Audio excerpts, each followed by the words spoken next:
سبحان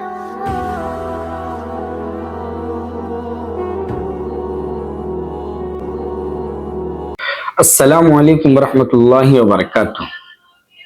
خواتین کے تعلق سے چند سوالات ہم سے پوچھے گئے جو بہت ہی اہم ہیں، اور ہمارے خیال میں ہر بہن کو ان باتوں سے واقف ہونا ضروری ہے، کیونکہ بہنوں کی کچھ مخصوص حالت ہوتی ہے جس حالت کے اندر بہت سارے کام ان کے لیے ممنوع ہوتے ہیں، جس کو حیض کہا جاتا ہے، کچھ لوگ اس کو MC بھی کہتے ہیں، اور اسی طریقے سے کچھ لوگ اس کو ماہواری سے بھی تعبیر کرتے ہیں۔ مختلف اس کے نام ہیں، لیکن مطلب یہی ہے کہ مستورات کی ہر مہینے کے اندر ایک مخصوص حالت ہوتی ہے، ایک مخصوص عادت ہوتی ہے۔ اس مخصوص عادت کے اندر وہ شریعت کے اعتبار سے کن اعمال کو کر سکتی ہے اور کن اعمال کو نہیں کر سکتی، اس تعلق سے کچھ سوالات ہیں، انشاءاللہ ہم اس کے جواب دیں گے۔ پہلا سوال جو ہے یہ ہے کہ عورت حیض کی حالت میں مسجد میں جا سکتی ہے یا نہیں جا سکتی؟ گزشتہ رمضان میں ایک واقعہ پیش آیا کہ ایک مسجد کے اندر خواتین کا پروگرام رکھا گیا جو غالباً طاق رات میں تھا۔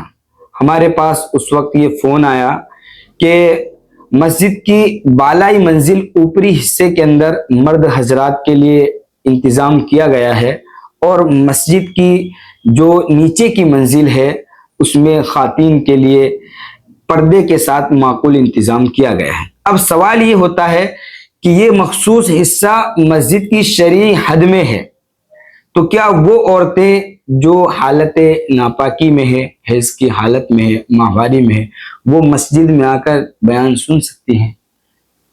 تو اس وقت بھی ہم نے یہ بتایا تھا کہ حیض کی حالت میں عورت کا مسجد میں جانا منع ہے۔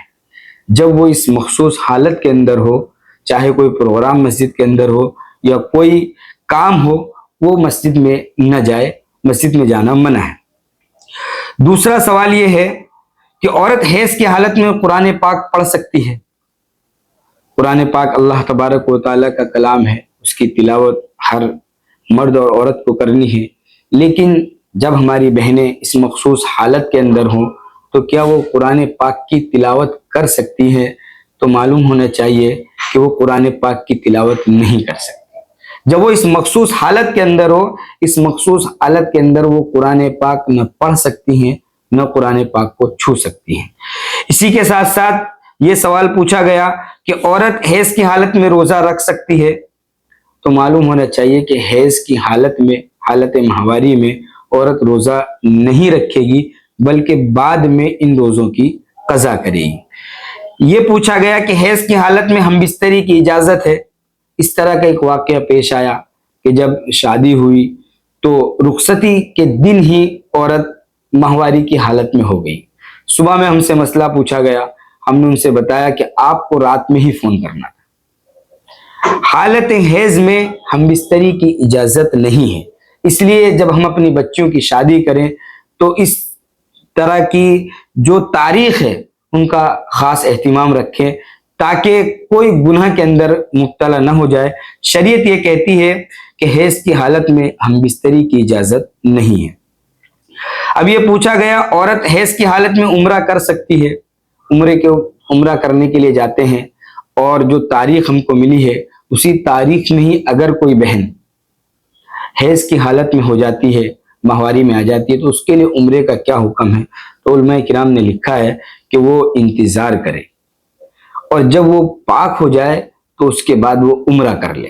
لیکن اگر انتظار نہیں ہو پا رہا ہے اس طور پر کہ واپسی کا وقت بالکل قریب آ چکا ہے، آگے دن نہیں بڑھ سکتے ہیں، تو علماء کرام نے لکھا ہے کہ وہ حالت حیض میں ہی عمرہ مکمل کر لے، اور اس کے بعد ایک دم بھی ادا کر دے حدود حرم کے اندر ہی۔ لیکن اگر وہ انتظار کر سکتی ہے تو وہ حالت حیض میں عمرہ نہ کرے۔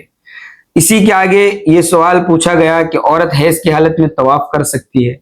اب چلو، جیسے کسی نے عمرہ کر لیا، مکمل ہو گیا، عمرے کی تکمیل کے بعد اگر کوئی بہن ماہواری کی حالت میں آ جاتی ہے تو کیا وہ صرف طواف کر سکتی ہے؟ تو شریعت میں اس کی اجازت نہیں ہے۔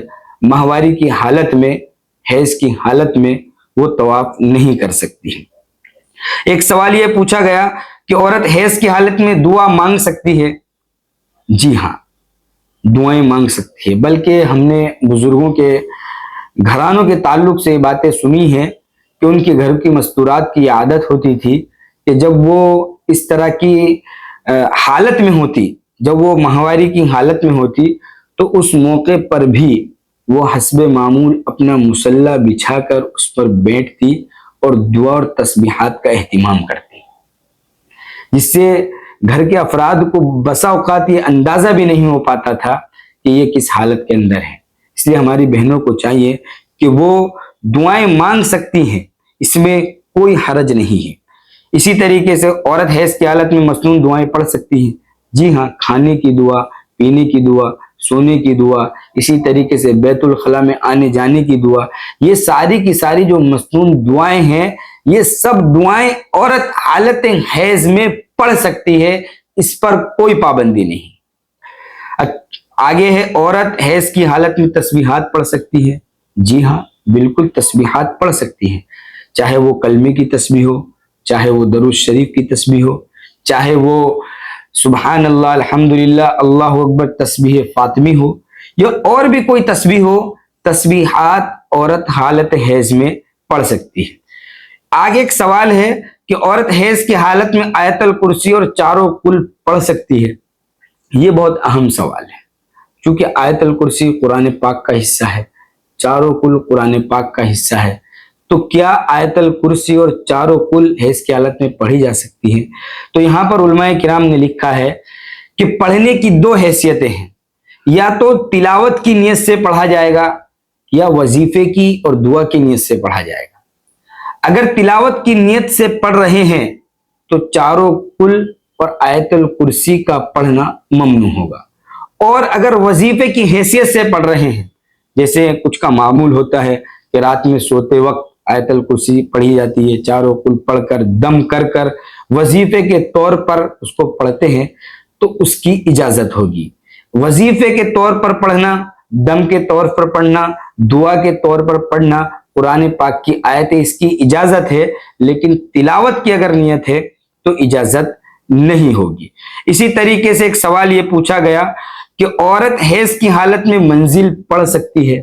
منزل ایک مخصوص کتاب ہے جس میں قرآن پاک کی بہت ساری آیتیں ہیں، تو علماء کرام نے یہ لکھا ہے کہ اس کے اندر وہ آیتیں بھی ہیں جو بطور دعائیں پڑھی جاتی ہیں، اور اس میں وہ آیتیں بھی ہیں جو بطور دعا نہیں پڑھی جاتی۔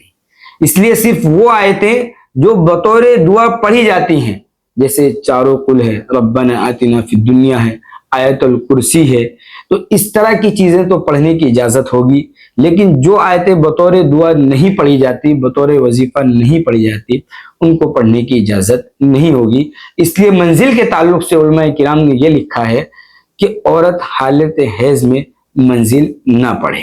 یہ چند مخصوص سوالات تھے مستورات کے تعلق سے، جن کے جوابات ہم نے دے دیے ہیں۔ اگر کسی کے ذہن میں اور کوئی بھی سوال اس تعلق سے ہو تو وہ کمنٹ میں لکھ سکتے ہیں، انشاءاللہ اس کا بھی جواب دے دیا جائے گا۔ السلام علیکم ورحمۃ اللہ وبرکاتہ۔